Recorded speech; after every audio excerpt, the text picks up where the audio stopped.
So we got Ben Armstrong up here as a co-host. We got Crypto Coffee. We got Bar Chef of the Pulsechain Foundation, and we have Nuclear Herbs, who is the attorney who has been really giving us the education surrounding what has been going on with Richard Hart, Pulsechain, and Hex specifically over the last 6 months or so. So just wanted to let everyone, just say their piece and stuff like that before we begin. Hello. Welcome, everybody. I would like to say thank you for having me today, Corey.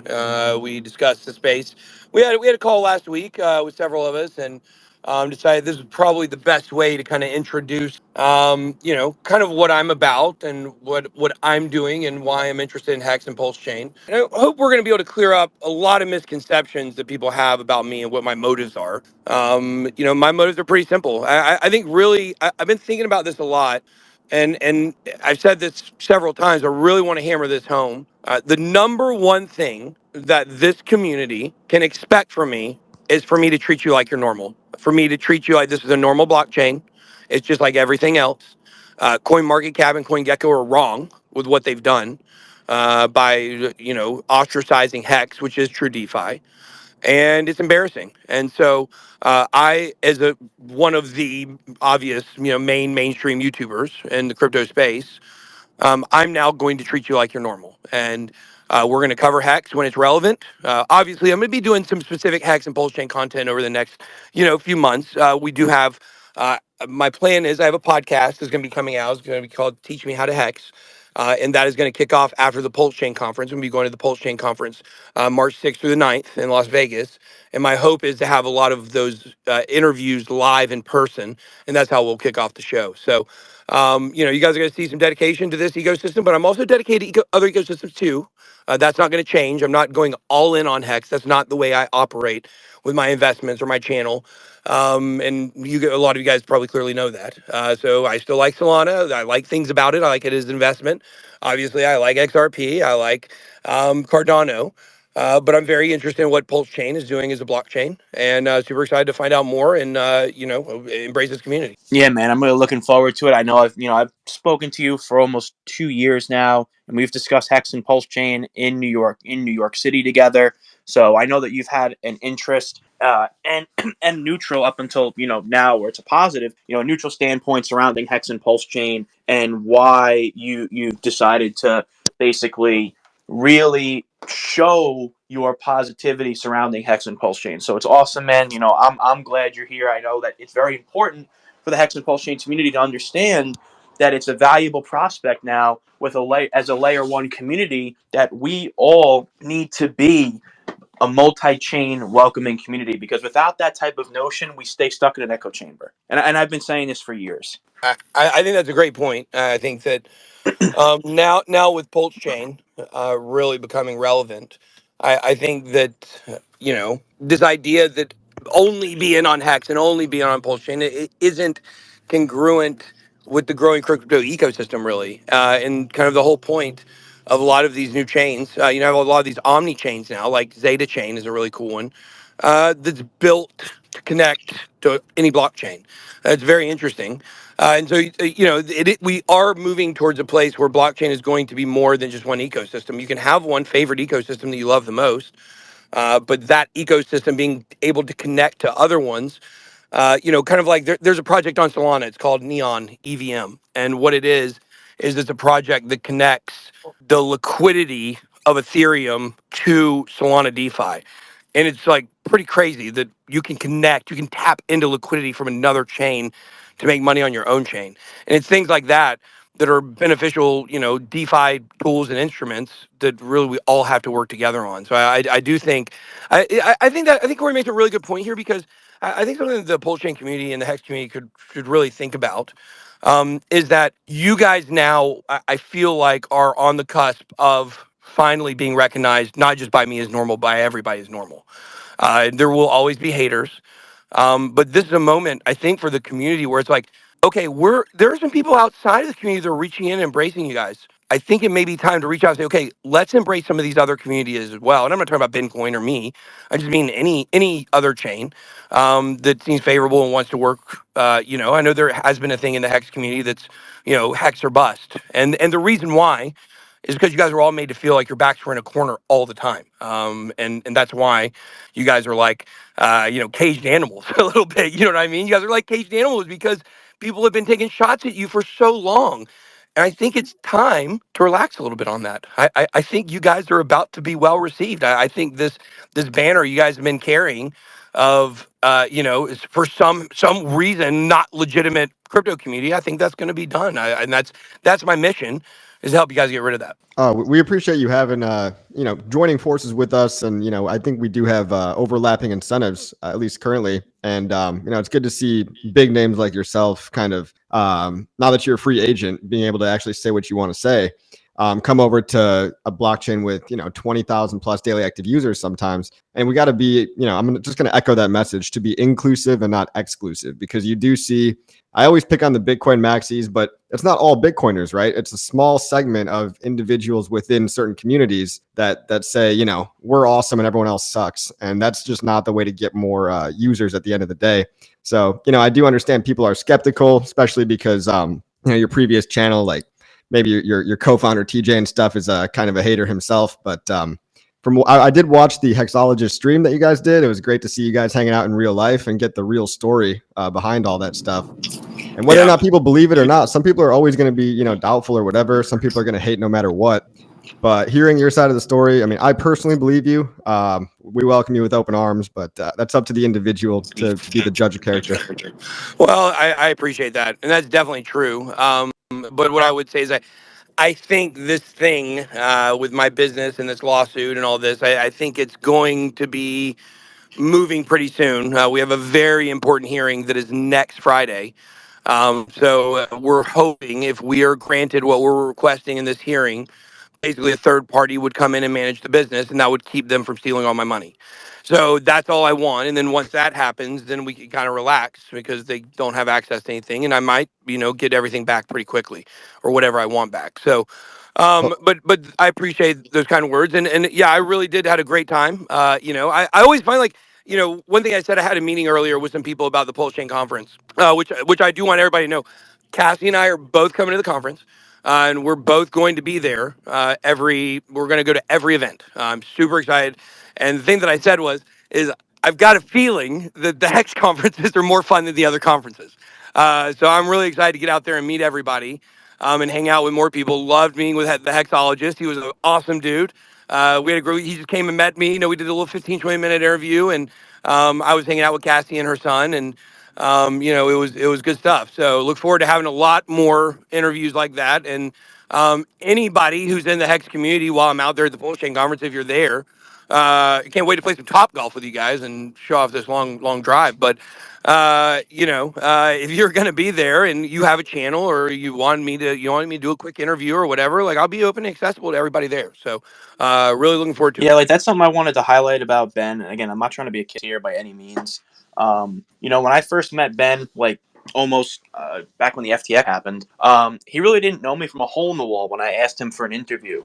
And it was a humble channel back then. I had 3, and he came on my channel and then put me on, back then when, before all this debacle happened, around the blockchain. So, like, the importance here is like understanding that, whatever your thoughts are about this, I see that there's some thumbs up, I see there's some thumbs down, I see there's some hearts in this Twitter Spaces. But my main point is that everyone has been so annoyed lately, over the last 3 years, about being gatekept. Well, now it's obvious that big names are not. There's no gatekeeping going on that we see anymore. I mean, Crypto Wendy starting to do Hex and Pulse Chain videos. I just had her on last week. Ben is now literally making dedicated Hex and Pulse Chain videos, literally making a documentary, and going to the Hex and Pulse Chain conference. Like, these are massive developments for a layer 1 community if the desire is really to be a multi-chain phenomenon that is no longer being gatekept. So in order to not be gatekept, we can't gatekeep ourselves either. And that's a very important concept here.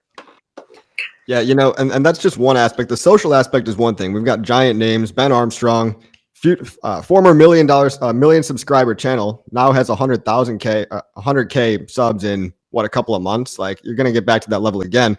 You got Ivan on tech. You've got all these big names.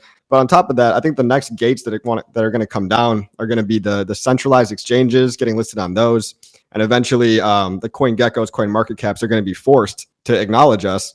But even going one step farther, I think the real final gate is to get in the public consciousness the true story of what happened with the SEC versus Hex, Pulsechain, Pulsex, and what happened with Richard. Because it's easy to just say, "Oh, SEC, sues Richard. Richard must be a scammer." That's how a normal person thinks. They don't understand the corruption that goes on, at the level of the federal government. So exposing that will be the final nail in the coffin, I think, for the narrative. I have had a rude awakening in the world. I had a rude awakening in the last, few months as all this stuff has happened to me. I used to believe that, yes, there was corruption, right? I get it. But I used to believe that there were mechanisms built into the world to keep you safe, such as the legal system. If you are innocent, you will be protected. If you are guilty, you will be found out and punished. Also, if someone commits a crime that you can look up in a statute in your state law book, state code, I guess you call it, and you can show them a literal crime and you can explain how something literally fits every description of that, and they look at you and they say, yeah, we just don't know if that really fits. It's like, what are you talking about? Like, we don't really have things. Things are not. There's a lot of smoke and mirrors out there, is what I'm saying. You think if somebody kills somebody, murders someone, that they don't get away with it because we see all these shows about true crime shows. They always get caught. They always find them. Right? Well, they don't. That's fake. I think I don't know what the stats are, but I think more than most people probably get away with it. And so my point here is you're right. You hit it right on the head, Crypto Coffee, when you said that most people hear that and they say he's guilty, especially people who already had certain feelings about him. This is the confirmation. You received an SEC letter. You must be guilty, even though, remember, Ripple just beat them. Right. So that's not actually what that means. It doesn't mean he's guilty at all. What it means is the SEC has it out for Richard. And the reason why they have it out for him is because he has called them on there so many times publicly. And he is in a precarious situation because there's a lot of gray area with securities laws right now. And until those gray areas go away, which I actually don't think they're gray areas. I don't think the judges have actually ruled like things that shouldn't be. I think the judges in a lot of these cases, these SEC cases, look, most SEC cases that have been brought in crypto were actual scams, right? Like projects that most of you guys have never heard of. I think Paragon was one of them. Paragon was a project that turned out to be an outright scam, just like Centra. If you've seen Bitcoin on Netflix, Centra was one. The SEC's done some good work in crypto. But what happens is they get embarrassed and they look for a big win. So they've been extremely embarrassed by the Ripple situation. And Richard Hart is a big fish. And he's look, I'm the wish.com version of Richard. Okay. Like I wear designer stuff, but I don't wear a Burberry bonnet. Okay. I won't go that far. Richard will. And so Richard is a character and he is out there and I will tell you, if you guys watched that Around the Blockchain episode that Richard was on my show, if you watch that whole episode, I know a lot of people onboarded onto Hex through that.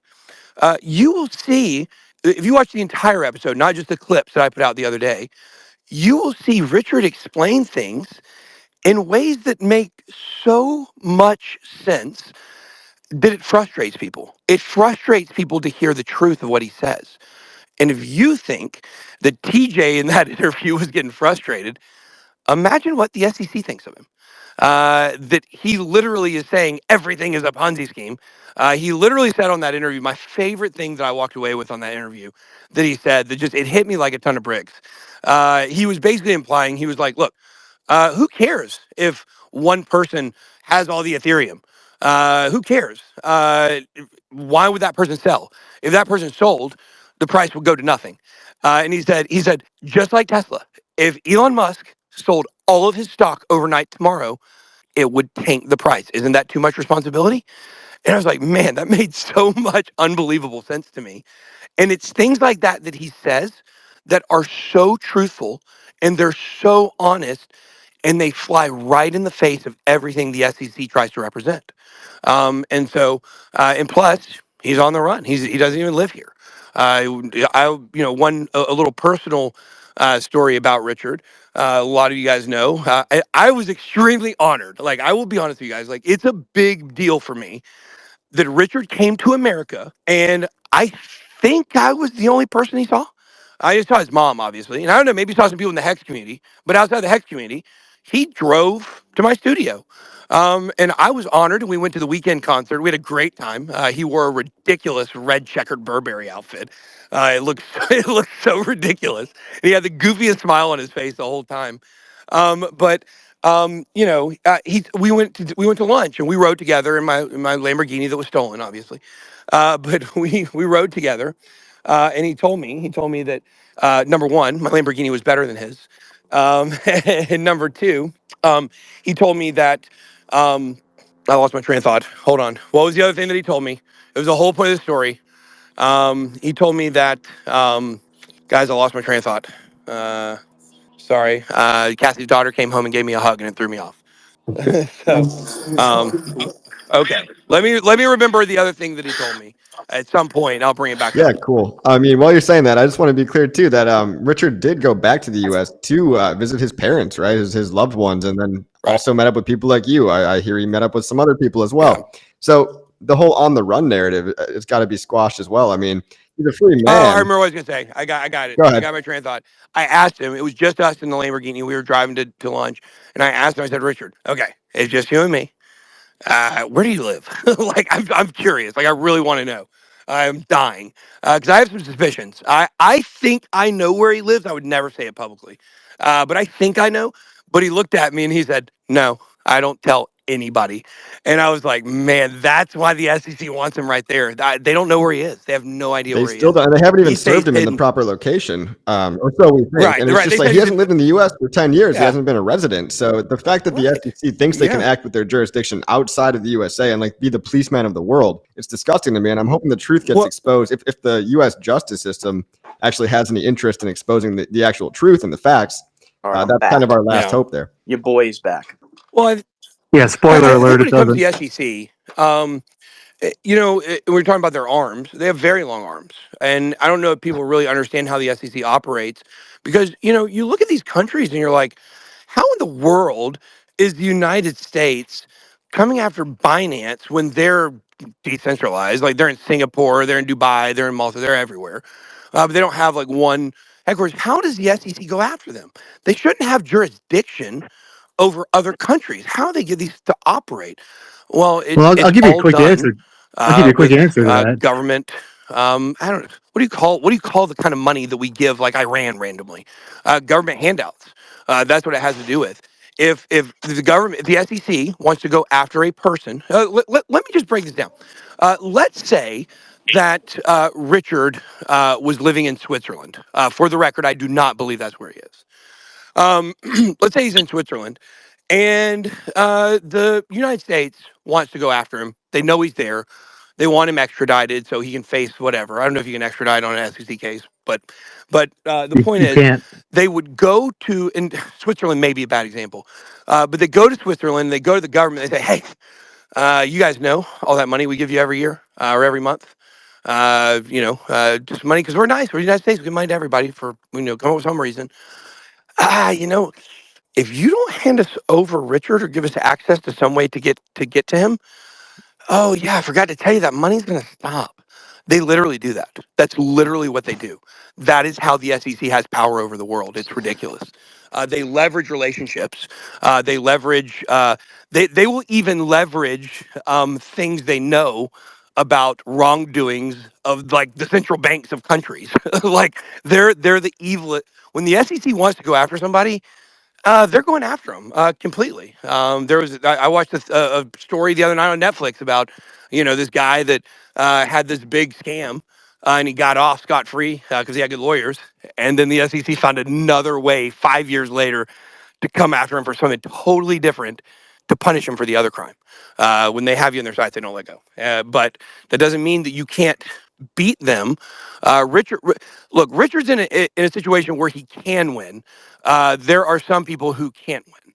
I do believe that if Hex is declared not to be a security, and Pulsechain obviously is not a security, then they don't have grounds to stand on. So that's what they have to prove. They have to prove that those are securities where they can really do anything.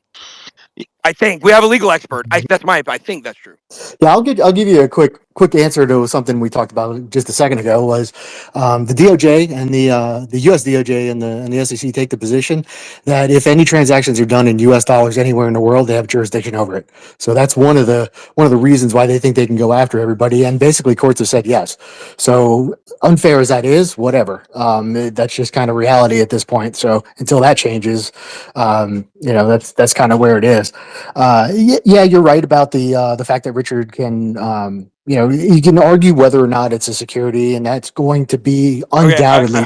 Very happy that you're here in general. Like last time we spoke in person, I think it was at Ben Cohen's penthouse in Miami. And a lot of the people that have been talking about Hex or Pulse Chain for years. So it's great that you're aboard. One of the things you already know is that we are, as a culture that's kind of been set by Richard many years ago, is about like congruent, actions being congruent with Hey words. guys, I'm having problems hearing again. I'm gonna jump off and jump right back on. So just don't. Okay. Nobody think I'm actually leaving. Come back. Yeah, definitely, and I'll just make you co-host again. Also, guys, but before he comes back, I just want to say to you guys, Nuclear Herbs and I had a very, very, very important interview where Nuclear Herbs really does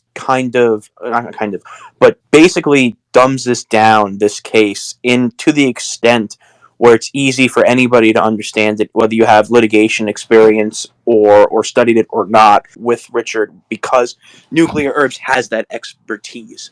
So I just wanted to say that as well. And I'm also happy to answer questions about it. If you're still not getting something, or you've got a question about something, I mean, go ahead and ask me, and I'll do my best to answer it if it's possible. If I can't answer it, I will answer it. Ben, this is Gary. What's up, Gary?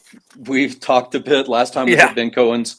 Yep. Just wanted to say, again, you didn't hear, but appreciate that you're here. I appreciate that you and many of us have been public figures for a long time. And it is, putting yourself on the horizon, so to speak. People take pot shots, people take swings, and they don't really understand, how difficult it is to be a public figure and outside of public figure to talk about cryptocurrency. So I respect a lot of what you've done over the years, building a channel, building, a following, building an audience, catering to some, but not all, right? As far as audience build. So I highly respect what you've been able to do. It was cool that you did get to meet Richard on that tour. A lot of us, worked to get that to happen.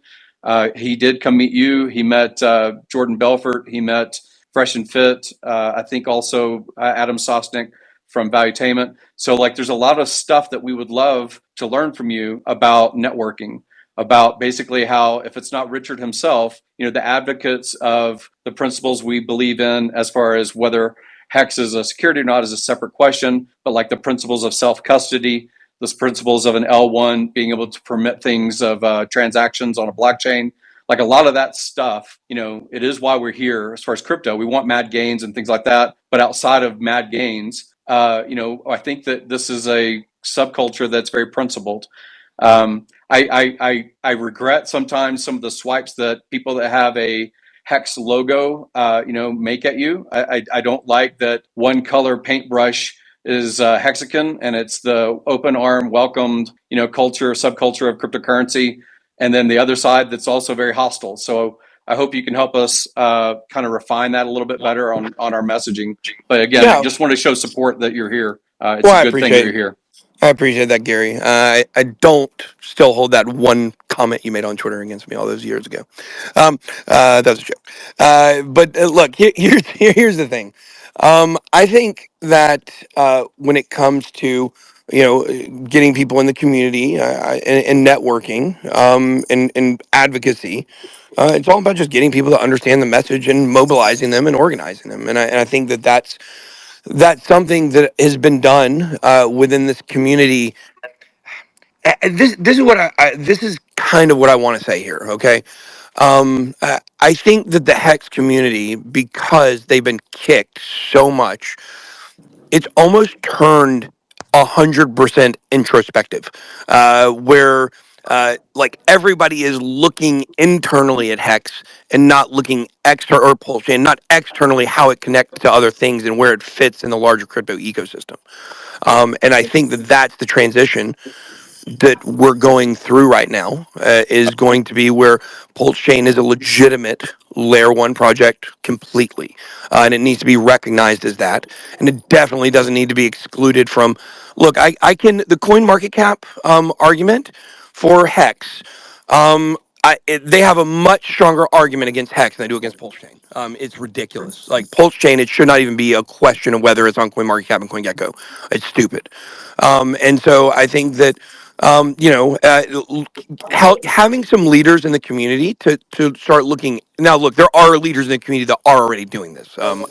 I'm referring more to I think the community as a whole, but that there are leaders that are looking outside of the ecosystem and looking at how to bring people into it, and also how to bring some of the stuff you guys are doing into other ecosystems. That's the beautiful thing about the entire Pulse chain setup, right? Is designed for coins to port over to Pulsechain. It's really cool. So, and Bencoin, by the way, Bencoin will definitely at some point, be, porting over. There is a Bencoin on Pulse right now, but that's V1. That's not our token. Ben.eth made that. Version 2 is what we're going to port over at some point. But, and I do want to say one other thing. I know that several of you guys have already mentioned, and every time I talk to what I would say is an important person in the Hex world, which are all of the people I've talked to recently. Which, by the way, people gave me a ton of suggestions for people to bring onto my podcast.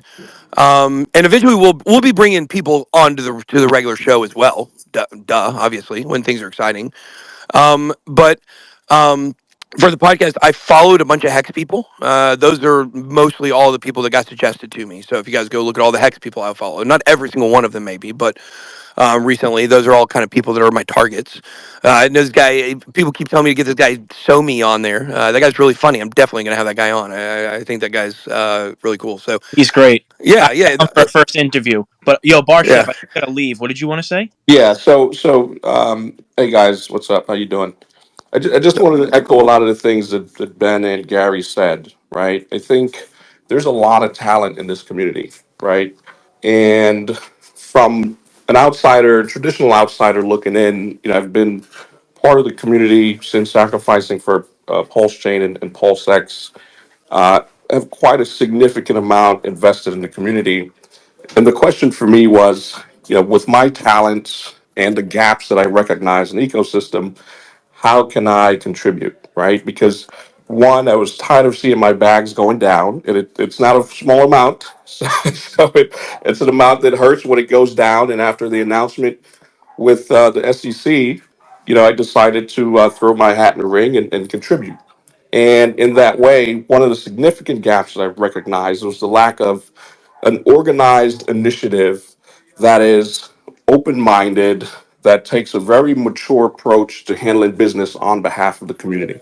As a lot of you guys know now, I've co founded a blockchain before. I was the chair of the Wax Blockchain's OIG committee. I've built a ton of startups. My day to day consists of helping startups get off the ground.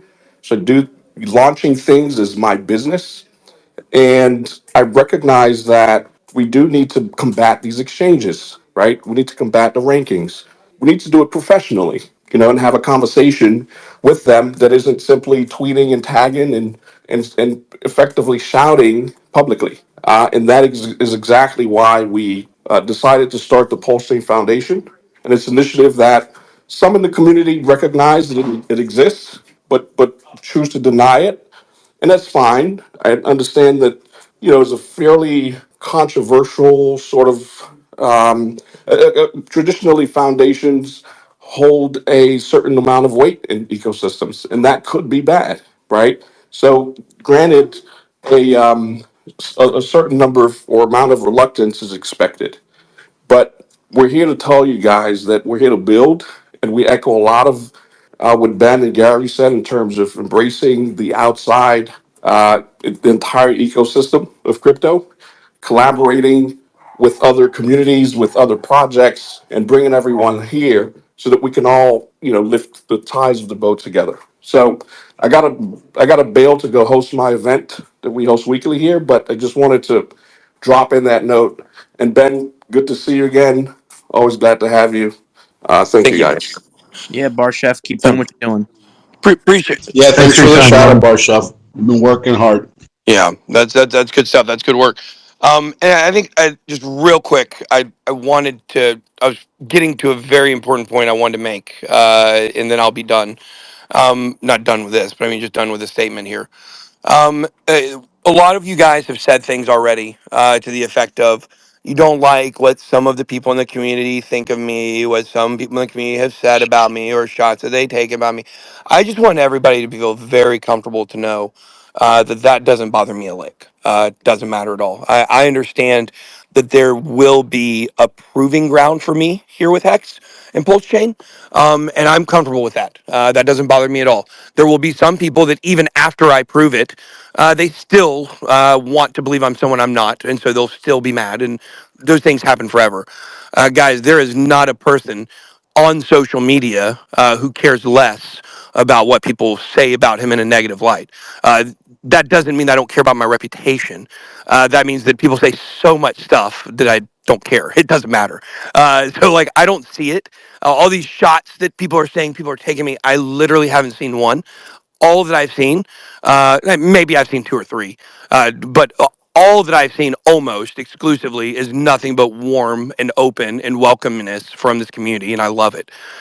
So if there are people that are saying negative things, from someone who is entering, and I know you guys see that stuff, I feel totally welcomed 100%. And I'm very appreciative for that. So, I don't want anybody to feel like we're walking around on eggshells. And if people say enough bad stuff about me that I might leave, that's not the way I operate. So I just want to be very upfront and clear about that.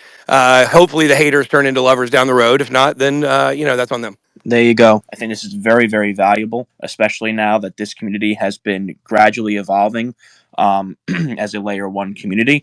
Even I would even say Richard has been evolving, especially with his perspectives now on third party projects. Like I've seen, myself and other streamers have been giving third party projects, platforms on our YouTubes, and I understand why Richard was prudent about a lot of them. They had to prove themselves. I mean, why would you want to have such a prominent name in the space and then put your name behind something that doesn't end up working out? It makes perfect sense for Richard why he would do that. I had a smaller platform. So even like Richard has been able to broaden his horizons where he went from a Bitcoin maxi to now with, with Hex and Pulse Chain, talking about also Ethereum.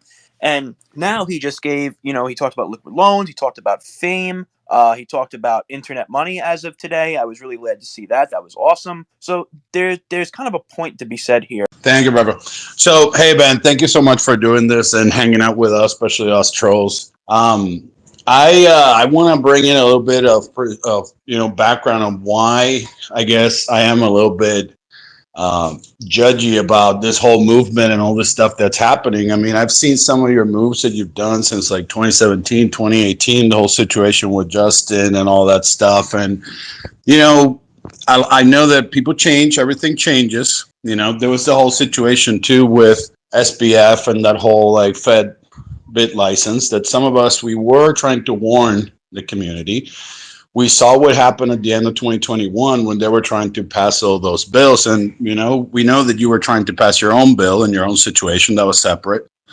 But then we noticed that when the whole rant and all that stuff happened in 2022, that law was already passed. It had already been signed in November of 21. Like it was around the time that Corey started hanging out with us in voice chat and all that stuff. And I mean, it was serious. Like we were trying to tell everyone, hey, these guys are coming for DeFi. And then it seems that the focus was more like, let's fight Sam and all this stuff. And so I guess that's the whole frustration. It was the fact that, yeah, Sure. bro. If I could jump in here at this Of point, course, of course.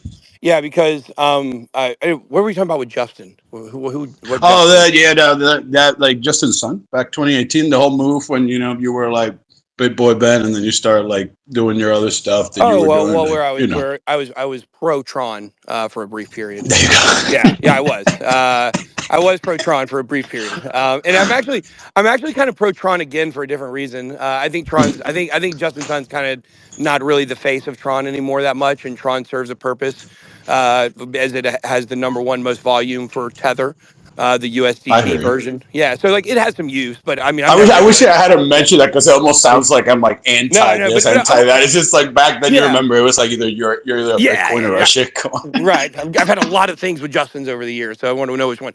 But the thing was, is I understand what you're saying, but I just want to really like bring into clarity what actually Yes, happened with the SBF stuff in my awesome. bill.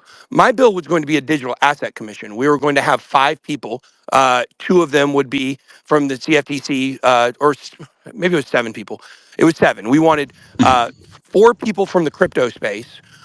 We wanted, and then a combination of 3 people that were lawyers, and lawyers and so it's people from the Gotcha. CFTC, and that's what we wanted to do. And so these people would be the people that would create the laws for cryptocurrency. And we probably weren't going to get 4 crypto people. We might have got 3, and then had 4 spots for the other ones. What happened is we were pushing this bill.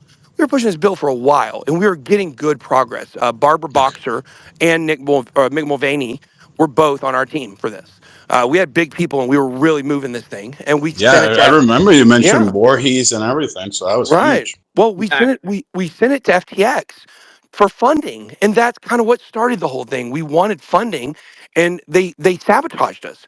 They literally sat on our bill and like tried to slow it down, and that was when Sam went heavily into the Senate and started Right. pushing for the bill. And so what happened is Barbara Boxer calls FTX like, "What are you doing with this bill?"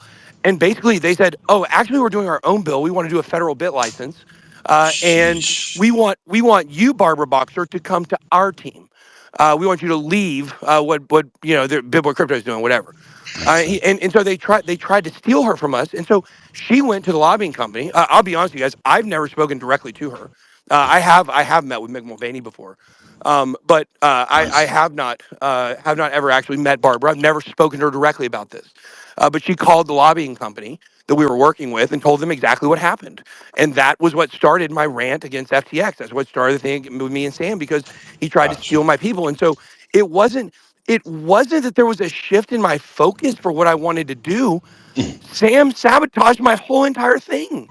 He really Gotcha. did. He made it to where what we were doing wasn't even possible because it was going to be his plan, or if his plan didn't go through, it was going to be nothing. And so it was like basically It when we seems like went, that's what it's been, right? Because it's like they yeah, haven't approved absolutely. the stable coin, the 4766, or the one from Warren Right. Davidson, the KYCA. So you're right. Exactly. Exactly. No, almost none of these things have actually gotten passed. Wow. Yeah. Well, So, bro, like, thank you so much for taking this time. I wanted to come up here because, like I said, I've been like super, super trolly and super all that, and I know that it's a big shift, and we've been like hard on you since like you talked to Richard in 2019 about Hex. So yeah. just yeah, man, I'm glad you're around and hope that you put out the good word of Yeah. Hex and Pulse and Sci-Vibe. So thank you so much, Ben.